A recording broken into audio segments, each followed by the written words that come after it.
came across an interesting Dharma talk by Ajahn Sawat.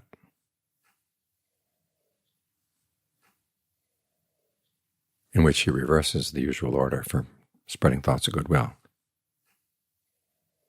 He says, first you start with other people. You're planning to sit down and meditate. You don't want thoughts of issues from the day to get in the way of your meditation. So you clear the decks. Remind yourself you're here to have no ill will for anybody. And if any thoughts of ill will come up in the course of the meditation, you've prepared for them. You've thought about it. What does ill will accomplish? Nothing at all. The desire to see somebody else suffer. Part of the mind may say, it'll be good for them. But how many people really respond well to suffering, to pain? The usual reaction is to find a scapegoat outside. That doesn't help. What you want is for them to understand the causes for true happiness and be willing and able to act on them. No matter how impossible that thought may seem, in the case of some individuals, at least you have that attitude toward them.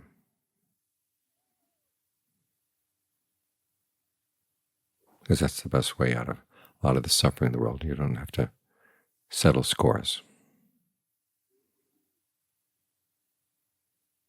Because if you start tracing back, who knows where things started? There's a famous story about Somdet Do. A young monk came to see him one time, complained that another monk had hit him. And Somdet Do looked at him and said, well, you hit him first. And the young monk said, no, he just came up and hit me out of nowhere. No, you hit him first. Back and forth like this. The young monk got frustrated and went to find another senior monk to complain about Somdet Do now. The other monk came and asked Somdet Do what that was all about. And Somdet Do said, well, obviously he's got some karma in the past. But then, of course, the question of who hit whom first, it's really unanswerable. You can trace things back through many, many lifetimes, and you lose track of who's playing which role. And the whole idea of settling a score becomes meaningless. And you can have that attitude. Say the best way out of that kind of back and forth is to just get out with goodwill. And then, as Ajahn Sawat would say, you turn the goodwill on yourself as you're sitting here meditating. Just think of it, you're here learning how to breathe in a way that feels really good. Have some goodwill for the breath, goodwill for yourself. Be happy when the breath is comfortable. When it's not comfortable, show some compassion. Try to figure out why.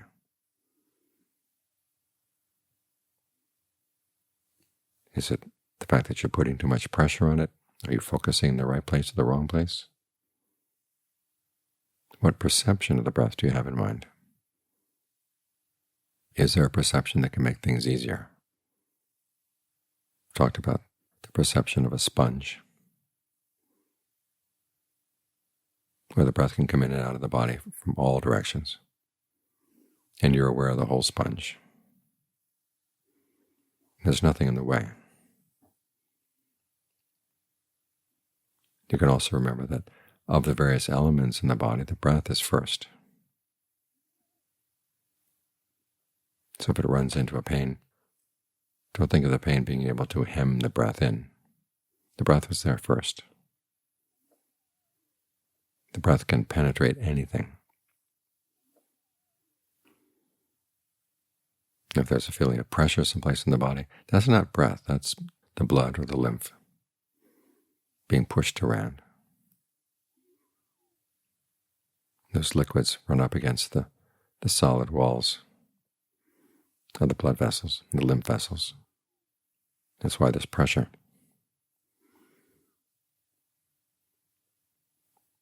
But breath is different. It can flow between atoms. Hold that perception in mind. See if it helps make the breath easier. Otherwise, you don't just sit there with an uncomfortable breath. You're trying to figure out what you can do to make the breath better. And that's the way you show compassion. Then when the breath does go well, you stick with it. May you not be deprived of the good fortune you have attained. Think that. You've got the breath going well now. Stay with it. Protect it. Hover around it. That's empathetic joy. And then there's equanimity, the times when nothing seems to work. Now, it doesn't mean you give up.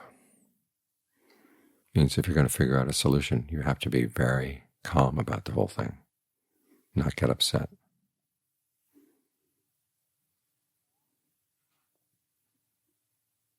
Remind yourself that we all have karma. And maybe there are some times when nothing's going to seem to work. And so what do? You take your safe attitude, which is you're going to watch, you're going to learn. That attitude can help you through a lot of difficulties. Remind yourself, after all, someday you're going to have to die.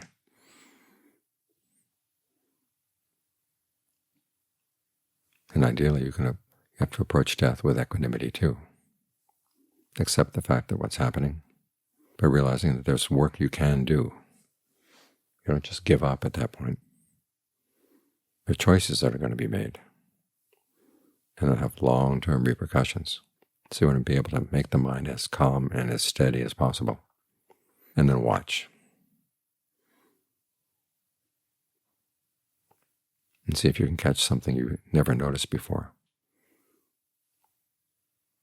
about the way you're breathing, about the way you're talking to yourself, about the perceptions you hold in mind, the way you relate to your feelings, all these forms of fabrication. The Buddha lays them out as a list of alternatives. If something's going wrong, it's with one of these. Which is it?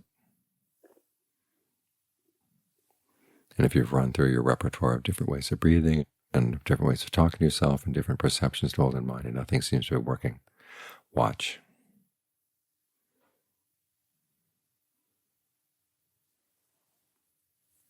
And be okay with watching for a while.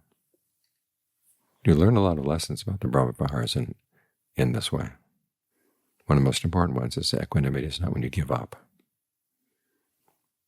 It's when you realize you don't see a solution to a particular problem. You have to watch it to see if there's something you don't see.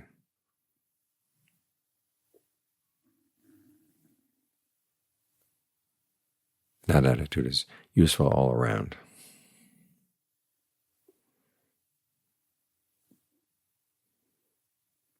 Because if we simply want things to be the way we want them to be, there's a lot we're not going to see. All we see are our desires and the things going against our desires.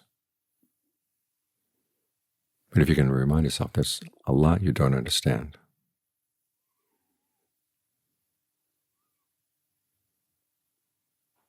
and how you're going to understand those things? Well, you watch. Pose a few questions in the mind. And this is what the Buddha's teachings are good for. They give you some ideas about what are good questions. His teaching is not the sort of teaching that tried to nail things down for you, or give you potted answers every question. So there are things you're going to have to learn, and you're going to have to learn how to learn. You start out by asking questions. You get some idea of which questions are useful and which ones are not.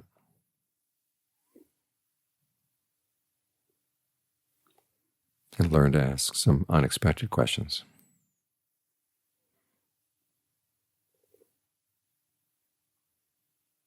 Like when there's a pain, it seems to be in the chest. Is it really in the chest? What if it's a pain in the back that you've gotten mislabeled?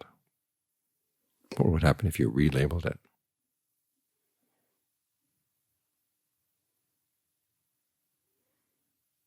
When the breath comes in, does the breath energy come in, or is it just the air that comes in? The breath itself doesn't originate outside.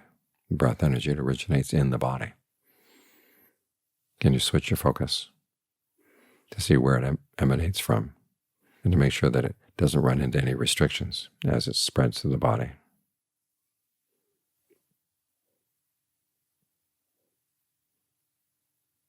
And how are you relating to the breath? Breath instructions often begin by saying, watch the breath. But that can create some problems. You tell yourself, don't watch the breath, feel it, wear it, bathe yourself in it. After all, we're dealing with proprioception. And the breath is not in front of your eyes. If anything, it's behind him. So back into the breath. See what that perception does. So the watching does involve some experimenting and asking yourself, is there something I haven't seen before? Is there a question I haven't asked? And be very quiet. And remind yourself, we're not here to have a pleasant meditation all the time. We're here to have meditations where you learn. And if you can learn from when it's pleasant, that's fine. But if you can learn from pain, learn from a mind that's not willing to settle down quickly, that's even better. Because it means you take the right approach no matter what. If you have this inquisitive attitude, and that goes along with the equanimity. If you have this inquisitive attitude, you're a moving target. The pain can't get you. At least it can't get you quite so easily. If you just sit there and take it, take it, take it,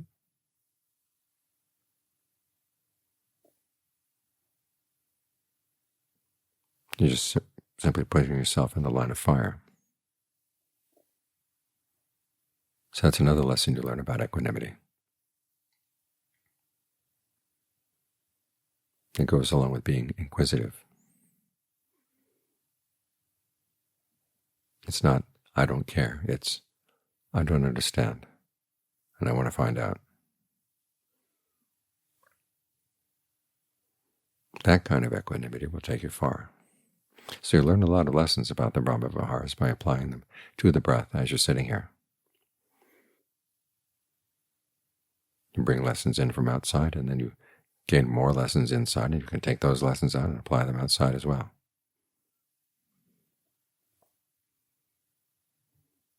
And the benefits go all around.